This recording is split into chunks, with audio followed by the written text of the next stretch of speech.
100നും 205നും ഇടയ്ക്ക് 7 കൊണ്ട് പൂർണ്ണമായും ഹരിക്കാൻ സാധിക്കുന്ന എത്ര സംഖ്യകളുണ്ട്? ഇവിടെ 100നും 205നും ഇടയ്ക്കുള്ള 7 കൊണ്ട് ശിഷ്ടമില്ലാതെ ഹരിക്കാൻ സാധിക്കുന്ന സംഖ്യകളുടെ എണ്ണം കണ്ടുപിടിക്കണം. അപ്പോൾ ഇത് കണ്ടുപിടിക്കാൻ നമുക്കൊരു ഷോർട്ട് കട്ട് ഉണ്ട്. ആദ്യം 100നെ 7 കൊണ്ട് ഹരിക്കാം.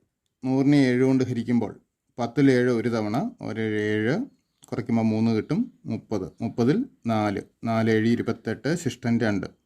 ഇതിലെ പൂർണ്ണസംഖ്യാഭാഗം മാത്രം നമ്മൾ എടുത്താൽ മതി, അതായത് 14. അതായത് 100ൽ താഴെയുള്ള 7ൻ്റെ ഗുണിതങ്ങളുടെ എണ്ണം 14ആണ്.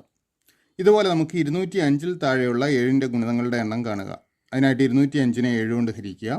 20ൽ 7 2 തവണ, 2 7 14, 65, 9 തവണ, 9 7 63, ശിഷ്ടൻ 2. അപ്പോൾ 29 ഇവിടുത്തെ പൂർണ്ണസംഖ്യാഭാഗം. അതായത് 205ൽ താഴെയുള്ള 7ൻ്റെ ഗുണിതങ്ങളുടെ എണ്ണം 29. ഇതിൽ 14 എണ്ണം 100ൽ താഴെയാണ്. അപ്പോൾ 100നും 205നും ഇടയ്ക്കുള്ള 7ൻ്റെ ഗുണിതങ്ങളുടെ എണ്ണം കിട്ടാനായിട്ട് ഈ 29ൽ നിന്നും 14 കുറച്ചാൽ മതി.